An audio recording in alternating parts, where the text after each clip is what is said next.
On va parler de généalogie ce soir. Est-ce que tout le monde sait de quoi il s'agit? L'arbre généalogique, donc c'est l'arbre de votre famille, vos parents, vos grands-parents, les parents des parents de vos parents. C'est l'arbre en fait de tous les gens qui étaient là avant vous. J'ai pas eu l'occasion de retourner dessus, mais je sais qu'il y a une série du pasteur Denis de l'église de Troyes qui était apparemment intéressante. Il faudra que j'essaie d'aller la voir, qui lui parlait de l'arbre généalogique de Jésus et de certaines personnes dans l'histoire. Les généalogies, c'est certainement quelque chose, un des sujets sur lesquels on passe à peu près tous dans la Bible. Lorsque vous voyez, voilà, les généalogies, il était fils de X, fils de Y, fils de Z, parfois pendant des versets, des chapitres et des chapitres. Vous vous dites bon, ok, merci pour l'information. Chapitre suivant. Si on parle de Jésus, alors déjà c'est intéressant parce que si on parlait des méditations quotidiennes, de continuer à lire la Bible, ce genre de choses. Quand vous dites à quelqu'un qui commence à lire la Bible, vous lui dites, écoute, l'Ancien Testament, c'est très intéressant, mais c'est un contexte particulier qu'il faut comprendre. Si t'as jamais lu la Bible, souvent on encourage les gens en leur disant, commence avec le Nouveau Testament. Le premier livre du Nouveau Testament, le premier chapitre du Nouveau Testament, le premier verset du Nouveau Testament, c'est quoi? Une généalogie. Ça n'est pas la généalogie de n'importe qui, naturellement, c'est la généalogie de Jésus. Alors, le premier fait très intéressant et très important, nous savons tous, j'espère, que Jésus est fils de David. Vous savez ça, que David est dans la lignée, il est l'arrière-grand-père de Jésus. De quel côté? Du côté de son père ou du côté de sa mère? De son père. Du côté de son père, non? Et je vous rappelle que Joseph n'est pas le père biologique de Jésus. Oui. Et n'est pas non plus son père spirituel d'ailleurs. Non. J'ai envie de dire, il est son père administratif. Peut-être son père. Une chance sur deux, hein. Deux.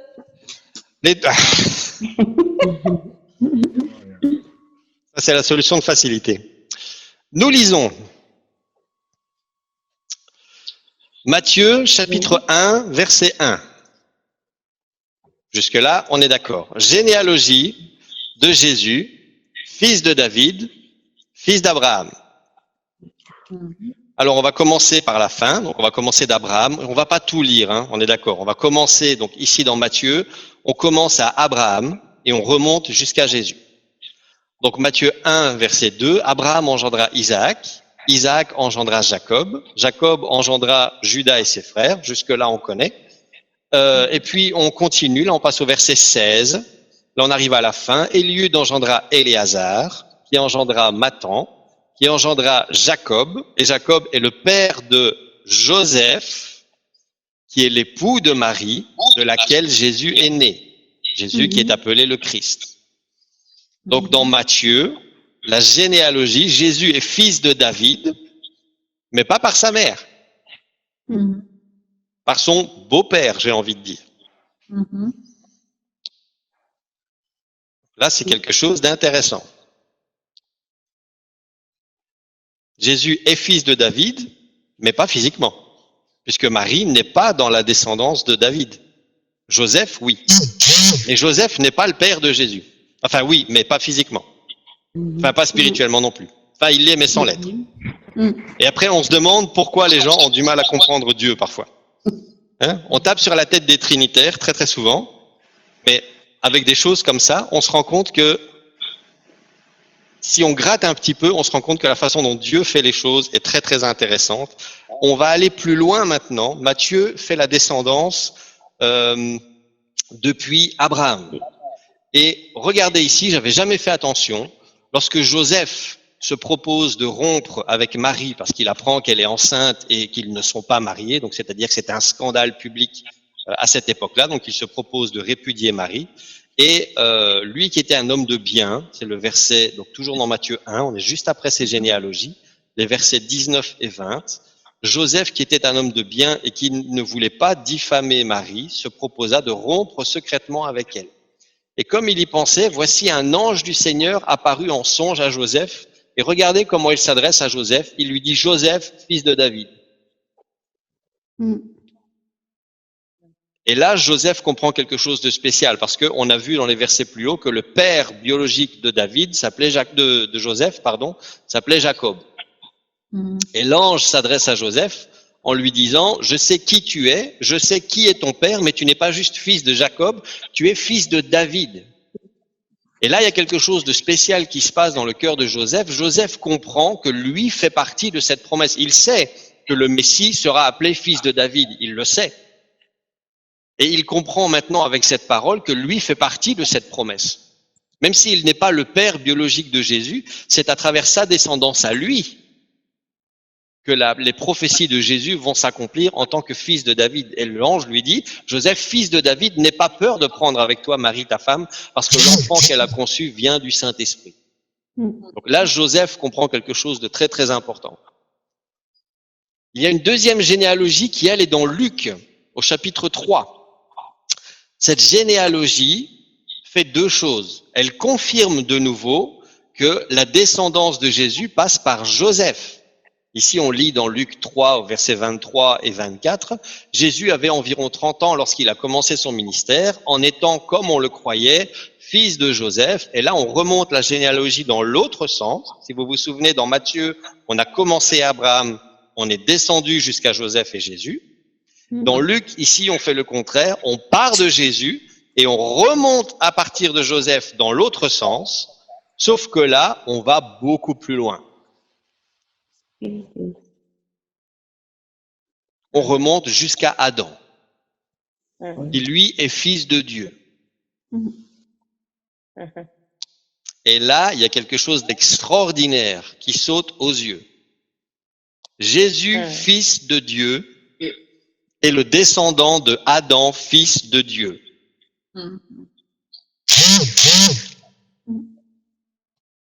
Vous aviez déjà pensé à ça ou pas? Oui. Non. Je vous laisse quelques secondes. Hein. Et ça va très très loin. Je savais déjà, j'avais déjà parcouru dans le courant de cette année, j'avais déjà parcouru ces généalogies et j'avais déjà compris que la généalogie passait par Joseph et pas par Marie. Et je me suis demandé, j'ai dit, mais alors Seigneur, pourquoi est-ce que volontairement tu as cassé ça? Parce que c'est pas logique. Si Joseph n'est pas ton père, tu n'es pas le fils de David. Donc, il y a une incohérence quelque part, quelque chose qui va pas. Et j'ai parcouru ces généalogies. Et là, maintenant qu'on parle d'Adam, les choses deviennent beaucoup plus complètes.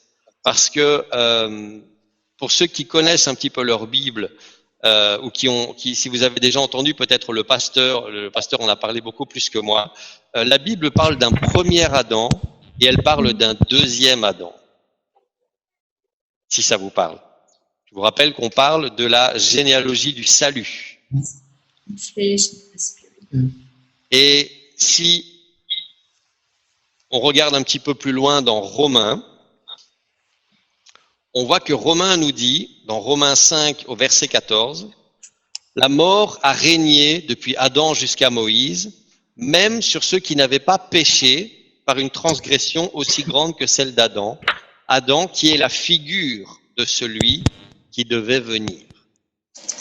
C'est-à-dire que Dieu a créé Adam et Ève, il a tout créé parfait. Et il avait cette relation parfaite, cette relation de sainteté avec Adam et Ève. Et puis, à travers la chute de Ève et de Adam, alors l'homme a été séparé de la gloire de Dieu, il a été chassé du jardin et l'homme a été déchu, il a perdu son statut de sainteté avec Dieu.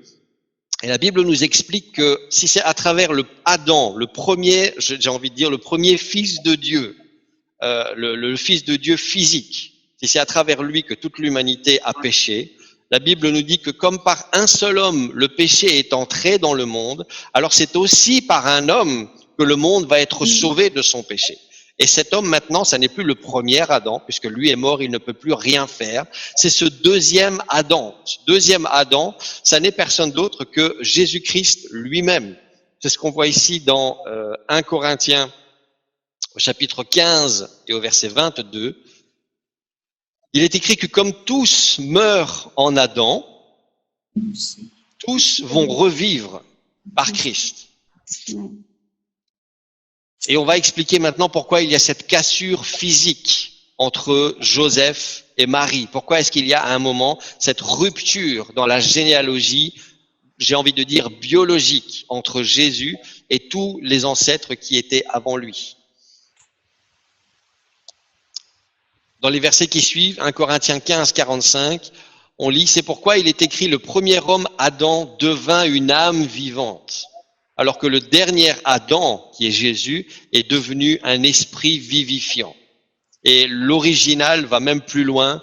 L'original dit « Le premier homme, Adam, est devenu une âme vivante, alors que le dernier Adam est devenu l'esprit qui donne la vie. » Et là, on va beaucoup plus loin.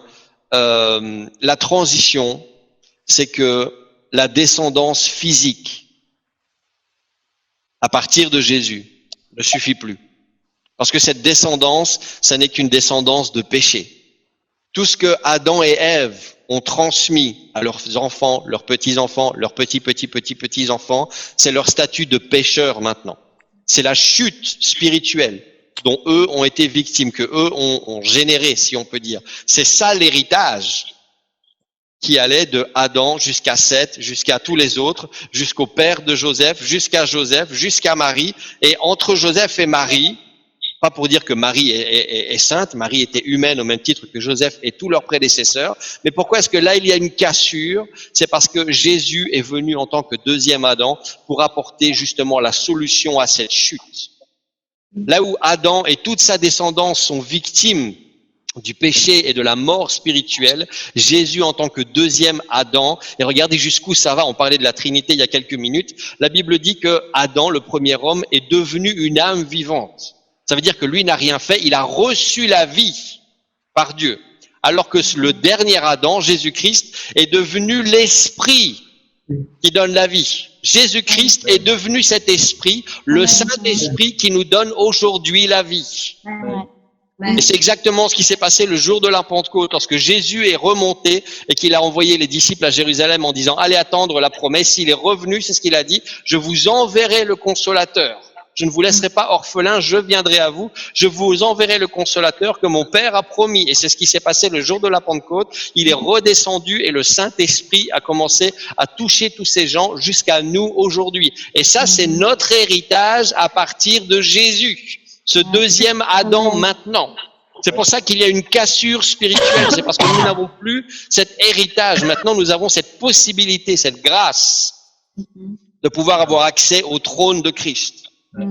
Lorsque Jean-Baptiste est venu, ça c'est dans les chapitres de Matthieu qui suivent, c'est toujours, si vous commencez à lire la Bible, tout ce qu'on raconte maintenant, si vous commencez à lire le Nouveau Testament, c'est dans les 4 premiers chapitres. Vous pouvez trouver ça très rapidement. Et Jean-Baptiste, dans Matthieu, lui était, donc la Bible dit, celui qui était cette voix dans le désert, qui amenait les gens à la repentance et clairement à changer de vie. Si vous voulez comprendre ou savoir ce que la Bible dit à propos de la repentance, commencez dans Matthieu chapitre 3, qui commence à parler de Jean-Baptiste. Et il dit que la Bible dit que les gens venaient de partout pour se faire baptiser et pour changer de comportement. C'est ce que Jean-Baptiste leur disait. C'était pas juste, on voit souvent dans les films où on a souvent cette image de gens, de personnes qui font la file et Jean un par un, il les baptise et puis un par un, il les baptise. Il prêchait en même temps et il disait la repentance c'est bien. La Bible dit que les gens venaient confesser, voilà, c'est Jean 3 verset 6. Les gens recevaient de lui le baptême dans la rivière du Jourdain et ils reconnaissaient publiquement leurs péchés. Et il les encourageait en disant tout ça, ça doit changer. Donc la repentance, c'est pas juste une confession, c'est aussi un engagement à changer toutes les choses que nous venons de confesser. Je fais ça qui est pas bien, je fais ça qui est pas bien, je dis ça qui est pas bien. Et alors Jean les baptisait du baptême de repentance en disant ok, c'est très bien, merci pour la sincérité, mais ça doit changer. Et puis il y a d'autres, il y a des pharisiens, je pense, et des sadducéens qui venaient, qui eux justement, et on reparle ici de la généalogie, qui eux pensaient qu'ils étaient justes parce qu'ils étaient fils d'Abraham. Ils se disaient fils d'Abraham, et Jean était fâché après ces gens, il les insultait presque en disant, mais qui vous a appris à fuir la colère qui va arriver? Juste parce que vous croyez que vous êtes fils d'Abraham, ça ne veut pas dire que vous êtes justifié par rapport aux autres. Nous sommes tous autant pécheurs et nous avons tous autant besoin de ça. Mais, et c'est là qu'il introduit ces versets qui sont tellement importants, il dit, moi, je vous baptise d'eau. Et il a dit, il y a quelqu'un d'autre qui arrive après moi. Lui va vous baptiser du Saint-Esprit et du feu. C'est ce qui est, j'ai ça ici dans Matthieu 3, verset 11, et c'est la version Thompson, il dit, je vous baptise dans l'eau pour un changement radical. Ça, c'est le baptême, la repentance. Je vous baptise, le baptême de repentance, je vous baptise dans l'eau pour un changement radical. Mais celui qui vient derrière moi est beaucoup plus puissant que moi. Et ce serait encore trop d'honneur pour moi que d'enlever ses chaussures. Lui va vous baptiser dans le Saint-Esprit et dans le feu. Et là, c'est là qu'il y a cette transition, c'est là que ce salut vient dans la généalogie, c'est Jésus-Christ. C'est lui qui est le salut, c'est lui qui devient cet esprit. La Bible dit, ici Jean a dit, c'est lui qui nous donne le Saint-Esprit, mais 1 Corinthiens nous dit qu'il est devenu cet esprit qui nous donne la vie. C'est de Jésus lui-même dont nous avons besoin, ce deuxième Adam. C'est de lui dont nous avons besoin. Depuis la fondation du monde. Jésus remonte, et imaginez, c'est tellement incroyable que Jésus remonte jusqu'à Adam, que la Bible appelle dans la généalogie Adam, fils de Dieu, pardonné, justifié par Jésus, fils de Dieu. Extraordinaire, c'est extraordinaire. Et j'ai tellement à cœur ce soir. On appelle ça toujours le plan du salut, et c'est juste, c'est vraiment ça que c'est le plan du salut. Mais ce qui nous marque vraiment dans ces premiers chapitres de Matthieu, et une discussion que j'ai beaucoup avec le pasteur, avec l'équipe ministérielle et avec certains d'entre vous, il faut pas être choqué quand on dit que le baptême d'eau, ça ne suffit pas. Ça fait partie du plan du salut. On voit ici, dans Matthieu, lorsque les premiers chapitres du Nouveau Testament sont écrits, lorsqu'on commence à nous raconter, on lève le premier voile du Nouveau Testament, de ce que Dieu veut faire dans le Nouveau Testament, dans cette nouvelle dispensation. Alors on voit, on comprend la généalogie de Jésus, on voit comment il a dû fuir parce qu'il a été pourchassé, il est revenu, et on voit les étapes. C'est d'abord son cousin Jean qui lui est envoyé, qui est préparé par Dieu et qui est envoyé dans le désert pour préparer la repentance, pour prêcher la repentance. Et il y a des choses qui sont intéressantes. On voit ici que Jean-Baptiste, lui, il avait juste un vêtement en poil de chameau et une ceinture de cuir autour de ses reins. Et ça, c'était le premier prédicateur dont le Nouveau Testament nous parle. Ça nous change de nos prédicateurs modernes avec des costumes à 1000 € et des villas à des millions. Lui, il avait un costume en poil de chameau, ça sentait pas très bon, juste une ceinture autour de ses reins, et c'est tout ce qu'il a eu. Et il a exercé son ministère comme ça, et il a été très efficace dans son ministère. Et son travail, c'était la repentance, l'appel à la repentance. Il leur disait, changez radicalement, car le règne, le royaume des cieux s'est approché. Et cette repentance, et les gens venaient chez Jean-Baptiste, et les gens se repentaient, les gens confessaient leurs péchés. Et Jean lui-même, et ça c'est un message très puissant que le pasteur nous a enseigné il n'y a pas tellement longtemps, Jean lui-même n'a pas pointé les choses sur lui-même en disant « il faut la repentance, il faut changer de voie, il faut confesser vos péchés » et c'est tout. Il a dit aux gens et il a dit à ses disciples « je ne suis pas, la fin des choses, ça n'est pas moi ». Il a dit, il y a quelqu'un qui vient après moi, qui est beaucoup plus puissant que moi. Et lui va vous donner quelque chose que moi, je ne peux pas vous donner. Et ça, c'est la finalité. Et ce quelque chose, c'est lorsque Jésus a baptisé du Saint-Esprit. Et c'est ce qu'il fait encore aujourd'hui dans chacune de nos vies. La repentance, c'est bien. Et c'est là que ça doit commencer. C'est ce que Jean-Baptiste nous apprend. Il faut la repentance, il faut la confession de nos erreurs, pas parce qu'on va être jugé par les autres ou parce que si vous venez que vous confessez chez moi ou chez le pasteur, on a le droit de vous pardonner. Personne à part Dieu ne peut pardonner les péchés. Mais la confession, c'est déjà une reconnaissance de l'état dans lequel nous sommes. Je ne cache rien, je ne prétends pas être quelqu'un d'autre.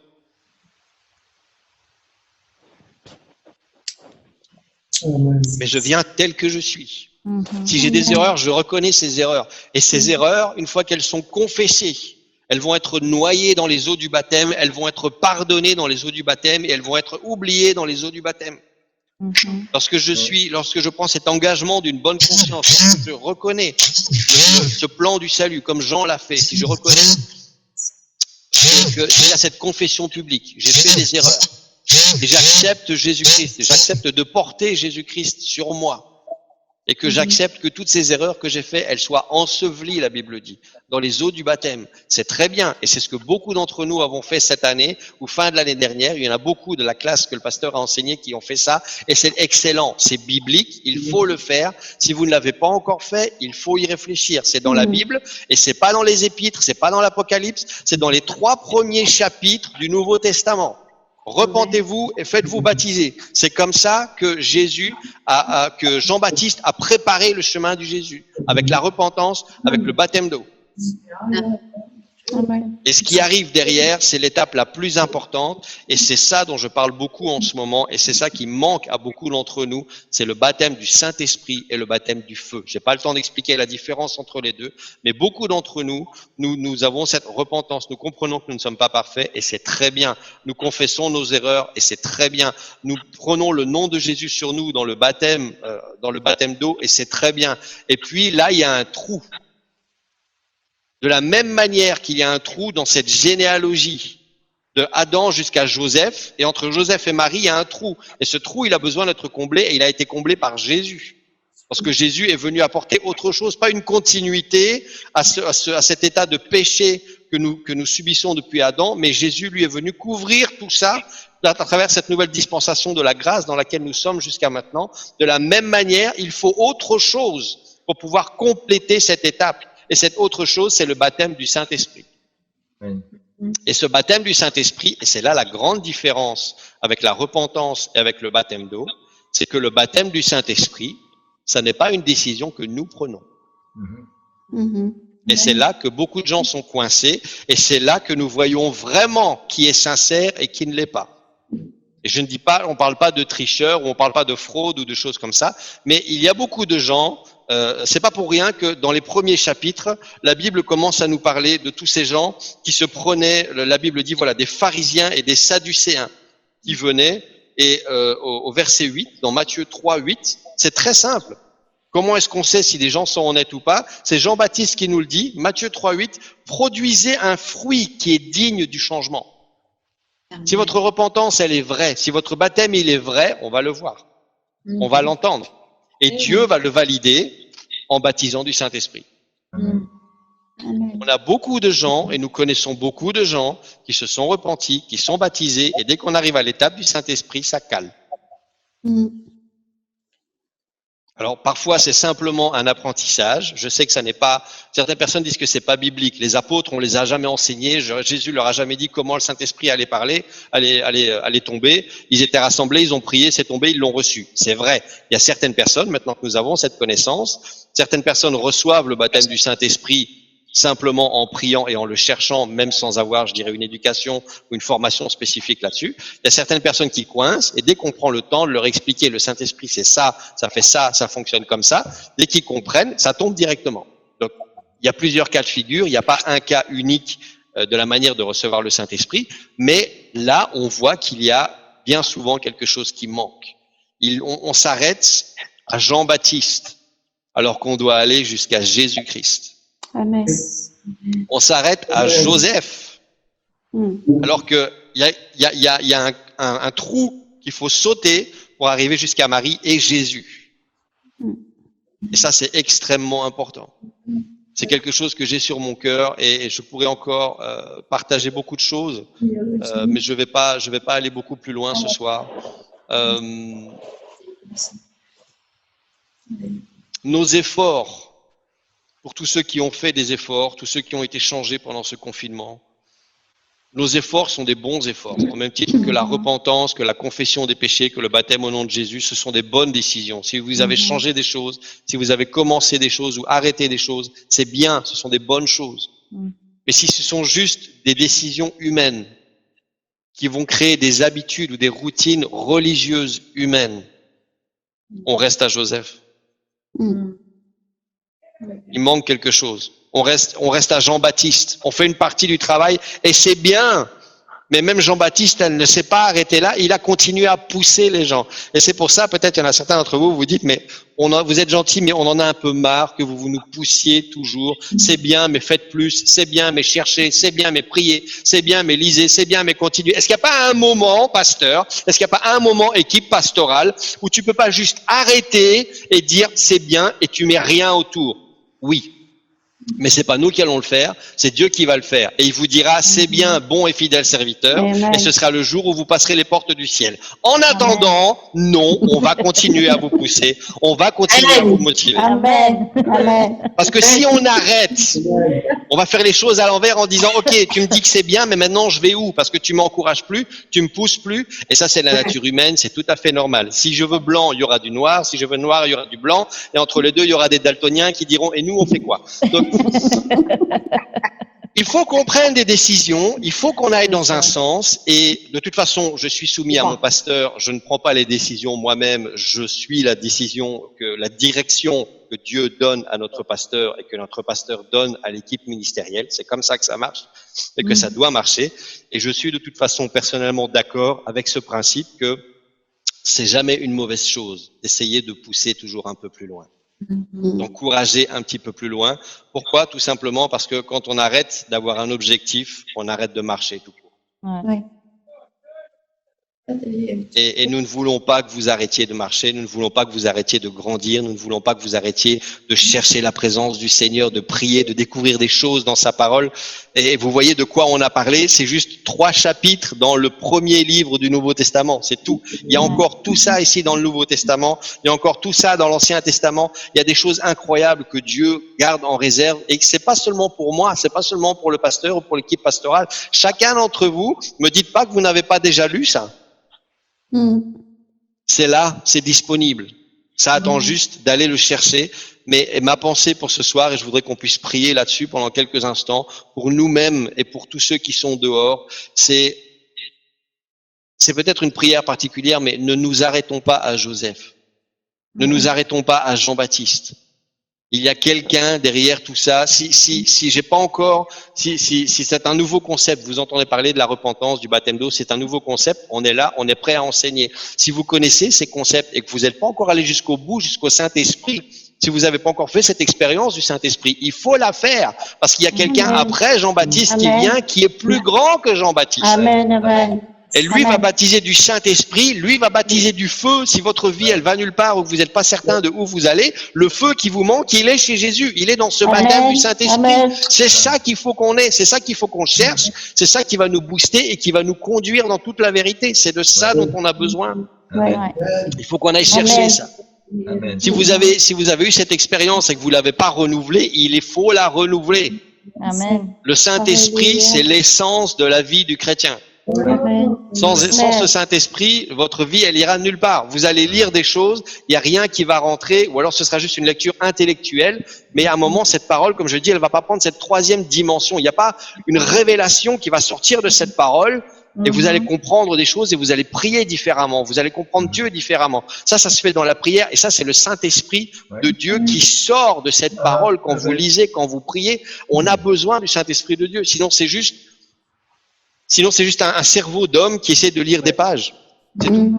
Il faut que le Saint-Esprit couvre tout ça. Il ne faut pas qu'on s'arrête à Jean-Baptiste. Et merci Seigneur pour Jean-Baptiste. Merci pour la repentance. Merci pour le pardon des péchés. Merci pour le baptême au nom du Seigneur Jésus. Merci pour toutes ces choses. Et c'est très bien. Faites-le si c'est pas encore fait. Si vous l'avez fait, que vous connaissez des gens qui ne l'ont pas encore fait, enseignez-les, priez pour ça, encouragez-les. Il faut le faire.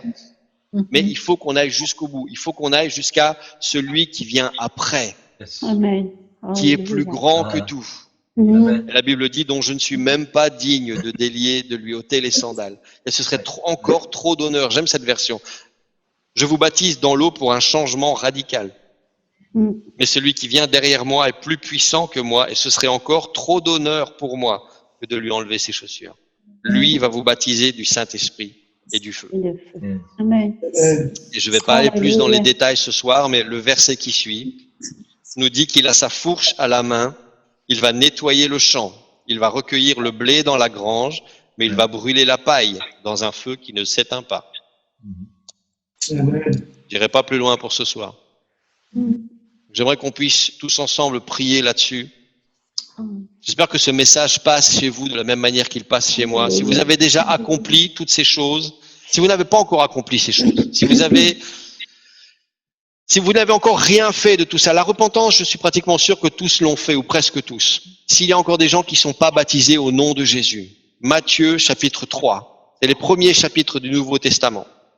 La repentance, la confession des péchés et un changement radical. Il faut commencer par là.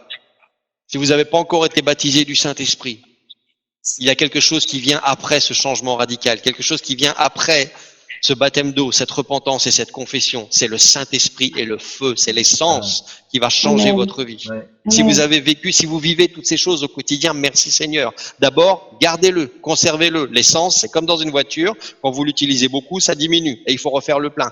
Faites le plein dans la méditation, faites le plein dans la prière quotidienne. Entretenez votre essence, ce feu du Saint-Esprit, et partagez-le. Il y a certainement, ça je suis sûr, nous avons tous des gens autour de nous qui ne sont pas encore passés, soit dans une partie du processus ou dans aucune partie du processus. Il faut partager ce message. Et on l'a fait en quelques minutes. Il n'y a pas besoin de faire des gros enseignements, il n'y a pas besoin de faire l'école biblique. Matthieu, chapitre 2, chapitre 3, c'est tout. Amen. J'aimerais qu'on puisse fermer les yeux maintenant. Mhm. Ce salut, il est accessible à tous. C'est pour ça que ce voile a été déchiré lorsque Jésus est mort sur la croix. C'est parce que maintenant, ce salut a été offert à chacun d'entre nous. Alléluia. Oh, béni soit Et le ton Seigneur nom, cherche Seigneur. maintenant des hommes et des femmes. Alléluia. Il cherche nos cœurs. Alléluia. Tu travailles maintenant, Seigneur. Et le Seigneur nous dit plusieurs choses ce soir. Si tu n'es pas encore passé par ces choses, alors tu peux les découvrir, tu peux les lire toi-même. Matthieu 2, Matthieu 3, prends du temps avec le Seigneur et cherche ces choses. Prie quand tu lis ces chapitres et demande au Seigneur de t'éclairer. Si tu n'es passé par aucune de ces étapes ou une partie de ces étapes, demande au Seigneur de te parler entre lui et toi. Ce n'est pas une révélation d'homme, ce n'est pas une révélation d'organisation ou de dénomination, c'est la parole de Dieu. Matthieu 2, Matthieu 3. Cherche le Seigneur pour toi-même et demande au Seigneur de se révéler dans sa parole. Demande au Seigneur de parler à ton cœur dans sa parole. Si tu es déjà passé par ces étapes et il y a des gens de ta famille, des gens de ton entourage, soit qui ont été sauvés, qui ont rétrogradé, soit qui ne sont pas encore sauvés, qui ont absolument besoin de ce salut. Aujourd'hui, c'est le jour, c'est maintenant le moment où le Seigneur doit pouvoir entrer dans ces cœurs.